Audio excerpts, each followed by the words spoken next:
Welcome everyone to the second lecture on strain. Last class we have defined what strain is. We have also seen what rotation tensor is, right? And we have tried to see what are the other kinds of strains. And in addition, we have seen the displacement gradient and deformation gradient. So essentially about 4 terms that we familiarized ourselves with. We will continue to build on the same topic on strains. So there's a condition called strain compatibility. Well, strain, we know what it is. Compatibility. What is compatibility? Compatibility means to coexist. Okay. A typical USB port and the USB cable are compatible to each other. Right? A key is compatible to a particular lock, and so is the lock to a particular cable. So when we say strain compatibility, what does it mean? So it refers to the dependence of components of strain on each other, right? It refers to the compatibility of the strain components to each other. How many components does a strain have? Strain is a second order symmetric tensor by definition. When we are talking about strain, we are referring to the infinitesimal strain tensor, right? So by compatibility, we mean that the 6 unique components, how should they be dependent on each other? Okay, so that is what we are trying to say. It's not like you pick randomly 6 functions and define it as a strain function. Okay, there needs to be certain set of rules or criteria for each of these 6 components of strain, and that broadly is called as a Saint-Venant strain compatibility relations. Okay, so let's begin. So these are the conventions that we have been choosing, which we have chosen so far. Displacement is u, and when we say displacement is u, we actually mean that displacement is a function of position, right? And this is a function of position u, v of r, j hat, and w of r, k hat. So 3 components, all of which can be position dependent, right? And what is r? U of x comma y comma z I hat plus v of x comma y comma z j hat plus w of x comma y comma z k hat. Some things which you know. So this is what we mean by displacement. When we write displacement, we know that we have 3 components, all of which are dependent on the coordinate system. And in particular here, they are dependent on the position vector, right? So you can prescribe any continuous displacement, any displacement which is a continuous function to an object. You pick an object, you can apply a displacement, you can give it moments or loads or displacement such that the deformation or the displacement is always continuous. All right, then we have also defined strain, and u we know is a function of r, which implies the strain is a function of the position, or it is also a function of, strictly speaking, this is perhaps the way to write u of r, vector, vector, vector. Right? This is what strain is. Strain is a function of displacement. In effect, the number of inputs to this function, strain function, it is either one vector or it is 3 independent components of vector. When we write displacement, u, v, and w, the 3 components in Cartesian coordinate system, this u, v, and w are independent functions. U, v, and w are independent functions. So although the input to a strain is a vector function, it is in one can also look at it as a function with 3 independent inputs. And the output of this strain function are the 6 components of strain. So when we say strain, we are referring to the strain function whose inputs are 3 independent functions, which are u, v, and w. And the outputs are the 6 components of strain.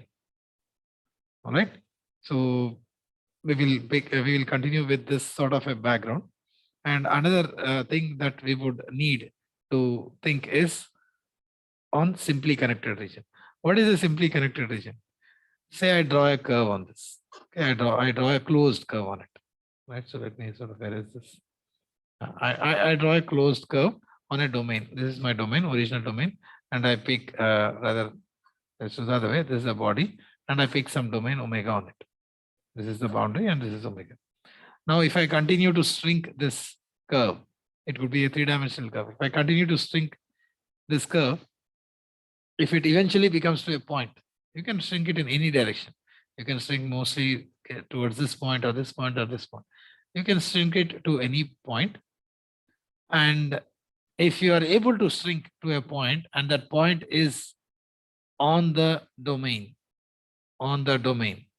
then such a region is called as simply connected region.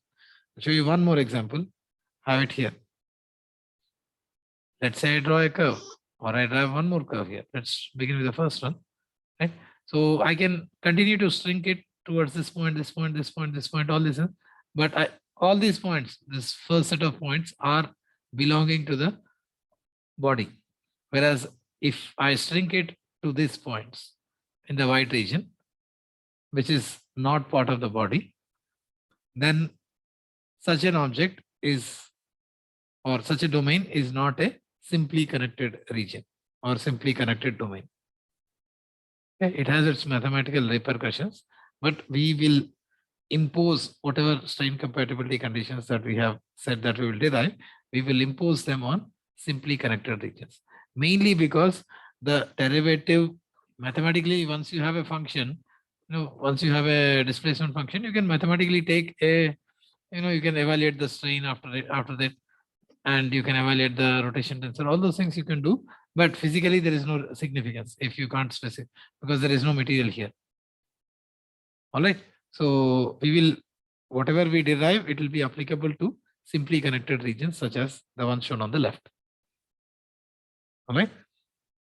So this is the definition of strain. U is displacement. U has 3 independent components, all of which can be position dependent. That apart, at a position, if I have a position, if this is a position, at this position, we have the strain defined, and it is defined based on the displacement function. So there are 3 inputs to it. So the strain function, the input is displacement, and it has 3 components, whereas the output is the strain tensor, which has 6 components. So I have a function here, specifically the strain function or the strain. The inputs are 3, the outputs are 6. So there is always uniqueness. I feed in any 3 independent functions of U, V, and W, and I will get the corresponding unique expressions for the 6 components of strain. Pick any function, some function f of x, comma y, comma z. Likewise, you give it as g of x, comma y, comma z. Just ensure that they are continuous functions, not just piecewise continuous, and some h of x, comma y, comma z. I can always give, given a domain, I can always say let us deform this object such that the displacements as a function of x, y, z are so and so, 3 independent functions. That's fine. So I can feed in these independent functions, evaluate strain, and I get 6 independent expressions for the strain. However, if I try to do the opposite, let's say I feed in 6, let's say somebody through some painstaking experiments have figured out the 6 components of strain all over the domain B, all over the body. Right? Through some experiments, they have figured out strain as a function of position. They have figured out strain as a function of various positions on the object. And if, so which means I have 6 functions. I have 6 functions, And if from there, if we try to evaluate the displacement, which has three components, then you have an issue which we have a mathematical inconsistency. The solution need not be unique because the number of inputs are 6 and the number of outputs are 3. So there is a non-uniqueness problem. Okay, or if you are to refer to your matrix theory, is this sort of an overdetermined system. There is no uniqueness. There are no unique solutions. Right? So to sort out this issue, conditions have been enforced. And those conditions are the strain compatibility relations. Okay. Okay. I mean, right now we have seen it purely in a mathematical sense. 3 inputs for the forward problem and 6 components, which makes the forward problem unique.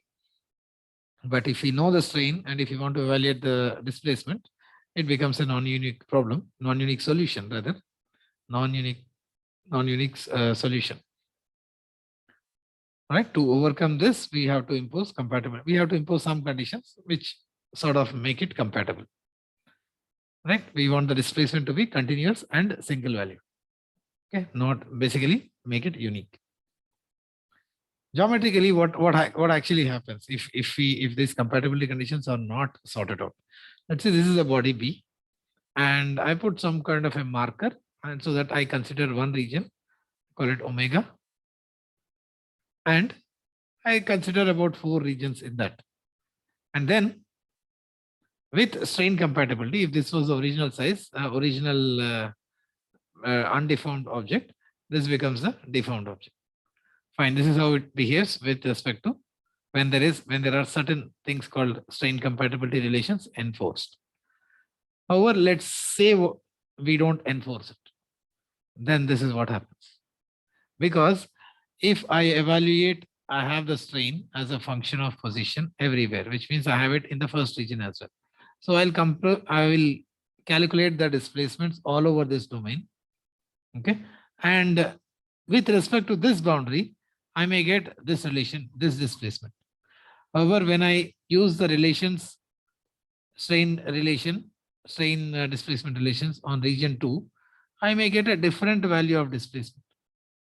Likewise with other boundaries. Now, what are these boundaries 1, 2, 3, 4 referring to? They're basically referring to small elemental regions, infinitesimal regions.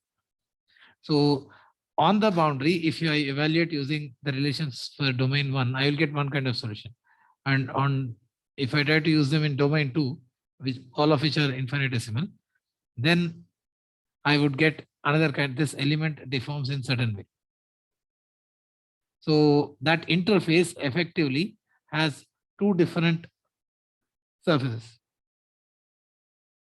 or in fact maybe more. If the object originally is complicated, if these regions themselves are not straight lines, then you may have even more complications. So without the strain compatibility being enforced, you will have a non-unique values of displacement which do not physically make sense. Okay, you can always have a strain tensor, or you can always have a second order tensor which is symmetric, just that you can't call it as a strain tensor, because those functions, if when we use them and calculate the displacement in the domain is not continuous and it is not unique, which is unphysical. Right? So with this as the background as to what happens when you look at it purely mathematically, or as a functional analysis, or when you look at it geometrically, this is what are the reasons when you have no enforced conditions. All right. So now let's derive, now that we know the reasons as to why these compatibility conditions should exist, let us derive it. So we'll arrive at some equations which will preserve the uniqueness in identifying displacements. So this is the definition of strain component. I'm just taking the component, not the strain tensor. This is the epsilon ij term. So the ijth element of the strain tensor. And I'm going to take derivatives. I'll differentiate it first with respect to, so basically I'm doing dou epsilon ij by dou xk, whichever is that variable. And then I'm doing dou by dou xl. Okay, I've differentiated it comma, as we know, indicates derivative with respect to that particular variable. We have taken the derivatives. Now, strain is a continuous function. You cannot have discontinuous strain. So I will just interchange the variables. What is this interchanging variables? It's basically this. If you have a continuous function, say f, there is a continuous function f. If it is continuous, dou square f by dou x dou y must be equal to dou square f by dou y dou x. Basically, the order of differentiation should not matter. Okay, you have not used that yet. At the minute from here to here, I've only interchanged the variables. The I, J, K, L are all anyway independent parameters. Right? And what are these I, J, K, L? I, J, K, L.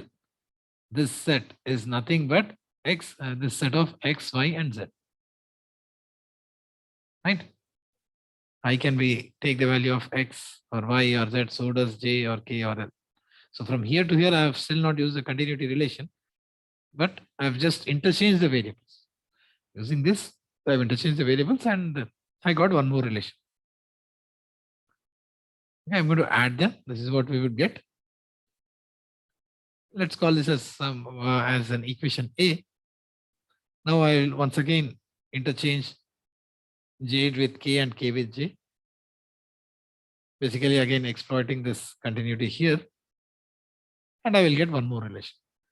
I'm going to call this equation P. If you observe carefully, these two equations are identical. The right hand sides are identical, which means the left hand sides should be the same. And that's what I'm saying. Now this relation is called as a Saint-Venant's equation of compatibility. Okay, why are we calling this as as an equation of compatibility? If you notice, there is no dependence of displacement in this expression. Okay, and if you write it in a compact, even more compact form, you can use the Levi-Civita tensor and write it in a compact form. But if, as I've written earlier, IJKL, IJKL are nothing but XYZ.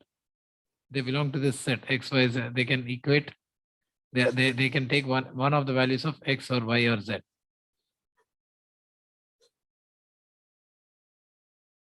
Right? Or if you want to stick to the 1, 2, 3 convention, you can. That is also fine. Now, if you see this expression, there are 4 variables in it. I, J, K, L. All of them can take only one of X, Y, Z, or you want to stick to 1, 2, 3, or they can either take X, Y, Z values. But how many variables are there? There are 4. So let's say I takes the value of, let's say I, you give the value of X, J, you give the value of Y, and K, you give the value of Z, and L again has to be either X or Y or Z, which means at least 2 of them have to be same at any point when we expand. Okay, so any 2 of I, J, K should be identical regardless of how you choose them. Okay, so I'll just stick to 1. Okay, I will say that K is equals to L is equals to Y. Okay, or you can choose any other style. Okay, and if I plug in all these expressions into the first one, into the equation of compatibility, we would end up with 3 relations which are relating, which appear, which have only the normal strains on the left hand side and the shear strains on the right hand side, and 3 more expressions. So these 6 equations are called as the compatibility relations. So if somebody claims that they have a strain function, or rather when they have a function, a tensor function, and even though it is symmetric, it need not represent the strain. Only it represents a strain only when these conditions are satisfied. Otherwise, you would not get unique values of displacement. Okay. So these are the necessary and sufficient conditions. Not just necessary, also sufficient conditions. Because the number of spatial variables for us are only 3. So it becomes an automatic. One can as well prove it. Any continuum mechanics textbook will also actually prove it. That these are the expressions which are required and they are sufficient. All right. So we will stop this lecture at this point and we will continue in the next lecture. All right. So although we have derived specifically in Cartesian coordinates, one can as well, starting from this form, derive it in other coordinate systems as well. Okay. You can extend the same concept to other coordinate systems as well. But this compact form, or even the first expression, the way it is written right now, it is written for Cartesian system only. Okay. This expressions, both these expressions are written for the style of Cartesian coordinate system. You can't say that I will replace it. You can't extend this directly to a cylindrical or spherical, or for that matter, even polar coordinate system. Okay. You will have to start from how it's better that we start from one of these initial notations and then go ahead. Because the moment you switch to initial cylindrical or spherical coordinate systems, there is a way the equations get manipulated. Okay. Well, so whatever we have derived, the style is only applicable for Cartesian. However, you will again arrive with some similar looking 6 set of expressions. Okay. What are those expressions? One can always refer to an advanced textbook, but for now they are beyond the scope of this lecture series. Okay. I'll see you guys in the next lecture.